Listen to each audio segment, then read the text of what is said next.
start to stir up that black girl magic, honey. It's like boom, rainbows, boom, stars, boom, glitter, boom, coins. Yo, it's Smoke! And I'm in here. So, hey everybody, make sure y'all subscribe to my channel, hit that thumbs up, and turn on that notification bell. Hi guys, yo, it's Smoke, and I'm in here. Thank y'all for coming to watch another video. I am going to talk about a few things today. First off, we want to talk about the black girl magic. I'm seeing a lot of things about black girls, and you know I got to speak on that. Next, we're going to talk about, next we'll talk about music and some good songs coming out, and I want to highlight those. And then who knows, we'll get into some other things. But I appreciate y'all rocking with me, and let's get right into it. First, the Black Girl Magic. I had a podcast on Anchor called The Mix of Black Girl Magic, and that was essentially a podcast about people who were kind of aggravating me, to say the least. It was a lot of information and discussions about black girls and why we often deal with a lot of oppression, more so than like a black dude might. And that's a place near and dear to my heart because I myself, clearly as you can see, I'm a beautiful black girl. So with that being said, I had talked about several topics. We talked about first like the outfits, how the clothes can't tell you who the girl is, and we talked about intersectionality, which is a term that pretty much discusses how girls who identify as black and poor, or girls who identify as black and lesbian, or girls who identify as black and transgender, are dealing with this kind of intersection of multiple oppressive social video based on classes. Really, my girlfriend getting into women and gender studies, and I was reading a lot of the books that she had, and just reading some of the excerpts and things, and it was giving me a lot of education and helping me to figure out more about myself. So I hope this video, this topic helps you to learn a little bit more about yourself.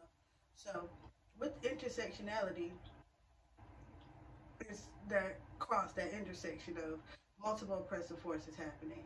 And I called my podcast The Mix of Black Girl Magic because that was where those things were mixing for me. I was learning about my history and my ancestry, and then I was also learning about, you know, my social class and how I grew up. And all of those things to me were just very enlightening, and it made sense because I felt like, you know, I would move and alter my life to help me to counter one oppressive factor, and then I would run into another. And I had to figure out, like, why is it that, you know, everywhere I go, it seems like it just ain't working. I'm a good person, I'm popping, you know what I'm saying? What's going on? And so I found out that pretty much that's what was going on. It was the fact that I was dealing with multiple oppressive factors. And so it was hard to say, you know, hey, I'm black and they don't like black people, so I'm going to go somewhere where black people are cool. And then I would get within those black people, and it's like, oh, well, these black people don't like lesbians, and so I need to go somewhere where black and lesbians are accepted.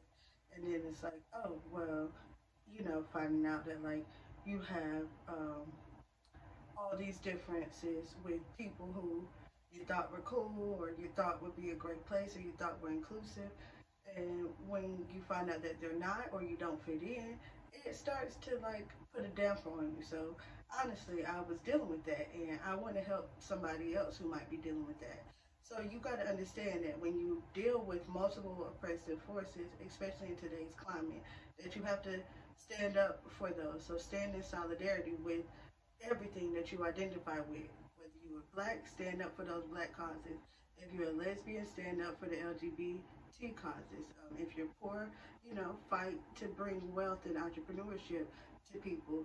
And that's really what helped me, is to be able to identify that, hey, these things are crossing, and hey, I might have to deal with multiple types of oppression, and how can I as a person put my best self to help others. And so therefore we started the podcast, and then as you can see, we have moved on to YouTube. So I'm looking to use YouTube as sort of a podcast, a visual podcast, so y'all can see me, y'all can hear me, y'all know what I'm talking about. And when I'm talking from my heart. So I appreciate everything that y'all do genuinely.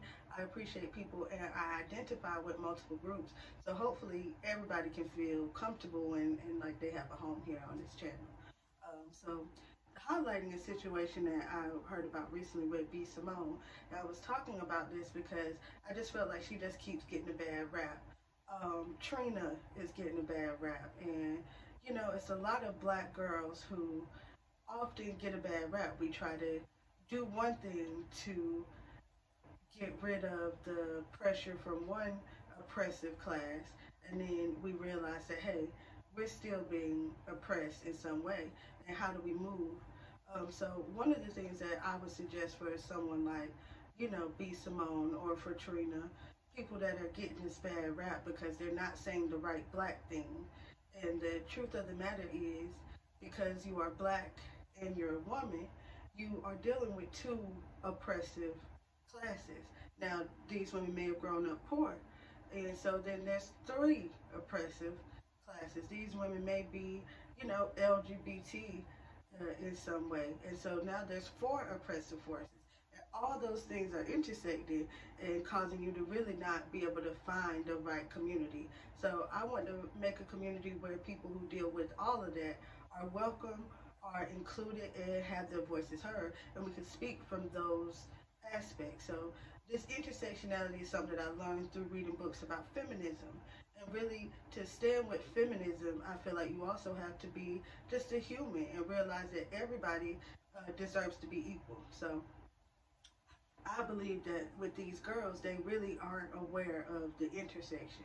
And so you're doing what's right to be within the black community, but then you have to do what's right to be within the Christian community. And then you also need to try to do what's right to deal with LGBT issues and sexuality. And all of those things can get daunting for a black girl. I mean, that's a lot to put on a black woman's shoulders when she already got a lot to deal with. So I want you girls to really feel at home here. Feel free to voice your opinion, but I'm not with the bashing, I'm not with the shaming. Be who you are, do what you want to do, what you love to do, find your passion and what you're passionate about. And what I found in my struggles was that, you know, being an entrepreneur was the best fit for me. It wasn't always the best fit for me to go into an office with hundreds of people who didn't have those views that I had, or to go into a restaurant where I would be serving people who possibly didn't like me because I was black, but then they also wouldn't have tipped me that way if they knew I was gay, or if they may not be my friend if they knew I grew up poor. So all of those things often would be in the back of my mind when I was forming these relationships and friendships. They're in the back of my mind when I'm posting on social media. They're in the back of my mind when I'm doing YouTube videos, or even when I'm going to the grocery store, because a lot of times, you know, you wonder why are these people being nice to me, and would these people be nice to me if they knew I was who I was?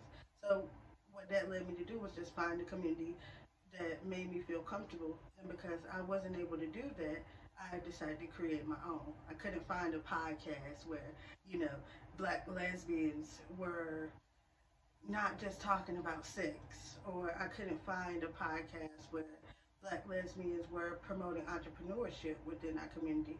I couldn't find that podcast where those black lesbians were also talking about maybe growing up poor or growing up Christian. So I decided to create my own and talk about the mix of Black Girl Magic and how we deal with all these oppressive forces. So for the girls like b.simone, like Trina, who don't always say the right thing, it's okay.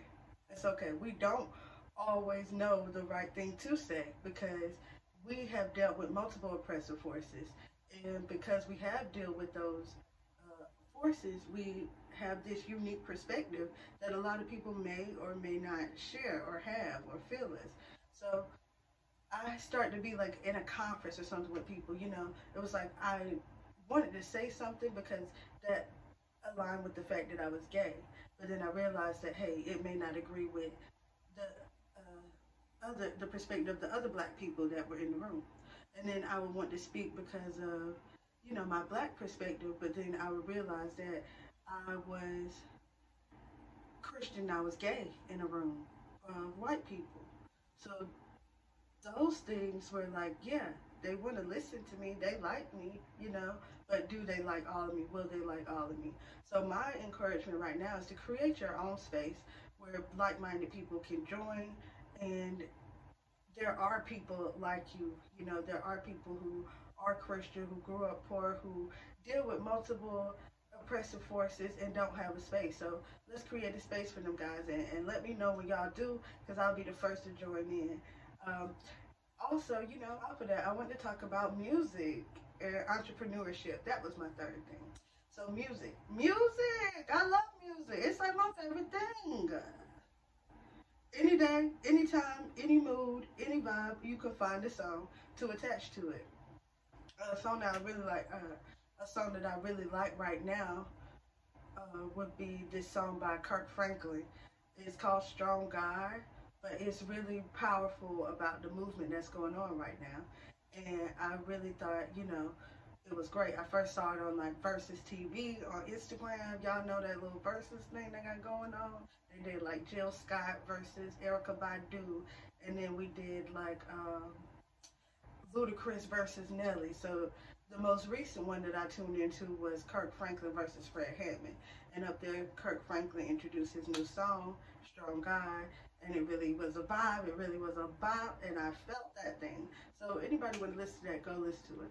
Another thing that happened in music was like, when the world changes, I feel like musicians who are artists attach to what's going on in the world, and they start to create their art based off of those feelings. And so I listened to a freestyle from LL Cool J. I don't know if it's still on his channel or what, but they sleeping on him. They forgot about him. It was one of the best freestyles I've heard in a while.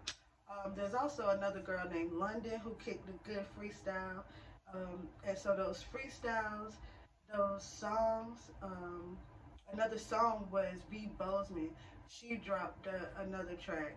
And you can find playlists right now on YouTube. You can find playlists on Apple Music, Google Playlists, wherever you are, you can find these playlists that people are putting together to funnel this black energy and just being able to release and relax through music with all the tensions that's going on right now. So I wanted to talk to y'all and bring to y'all some of the songs that I like, some of the things that were instrumental to me, and feel free to drop a song you like right now in the comments below. I love music, I listen to it, and I let you know what I think. Outside of that, we're working on some entrepreneurship, you feel me? So earlier when I was talking about Black Girl Magic, I'm talking about music. These are all things that I use to attach to my entrepreneurship. So the fact that I do have this unique identity, the fact that I do have this unique ear and take on music, and the fact that just I like to bring what I love to other people. I have an affection for words. So I've started a t-shirt shop, drop shipping company called Redbubble. You guys have probably heard about it. You can find my company on Instagram, Solidarity&Co. That's SOLIDARITY and company, spelled out all one word on Instagram. And go to Redbubble. Of course, the link is in my bio. But there you can find shirts that I designed with these words. I have an affection for words, and words like solidarity, messages that really support bringing all those oppressive forces together and realize ourselves as one race, not a black race, not a white race, as a human race.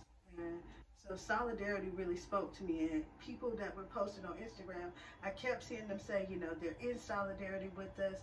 Will you stand in solidarity? And that word just kept jumping out to me because it was powerful. It felt like, a big word to express a very simple theory that we are all one race.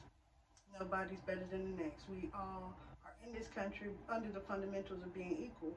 And so why not stand in solidarity? And so I went to go look for a t-shirt or a way I could rep that word, and I didn't find one. So guess what I did? I created one. So that's what I want to encourage you guys to do. If there's something that you're looking for, you notice that you can't find it. If there is, a community that you're looking for and you can't find it, create it. Figure out a way to monetize it and then become an entrepreneur that way. But put your heart and soul into it. Find something that you love, that you can stand behind, that will last forever. If you really are somebody who loves to do your makeup and do your lashes, figure out how you can bring that to people. And don't be discouraged because you see somebody is already doing it. But they aren't you. You are unique. So do your thing in your way, and if you build it, they will come. Don't worry about everything being perfect. Don't worry about, whether your family gonna support you or your friends gonna support you. Do your thing under the radar. And when you pop it, honey, they'll figure it out. So get yourself popping. You feel me? By doing what you love and find out what that is that you're missing, that you're looking for, that you can't find.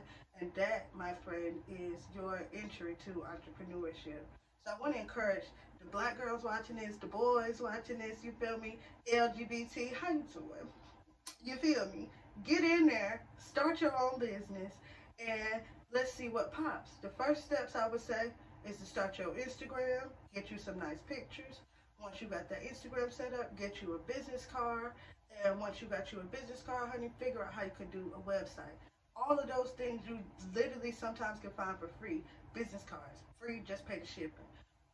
With finding a website, you could start a blog on a website like Google or Medium and use that as your website, or you can start a Facebook page.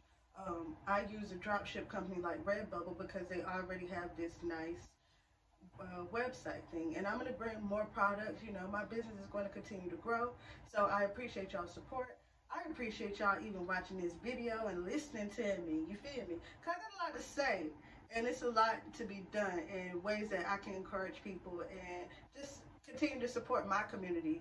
That community that is a mixture of that black girl magic. And when you start to stir up that black girl magic, honey, it's like boom, rainbows, boom, stars, boom, glitter, boom, coins, boom, life. So get your life. Thank y'all for watching. Yo, it's Mo, if you didn't know. And I'm in here.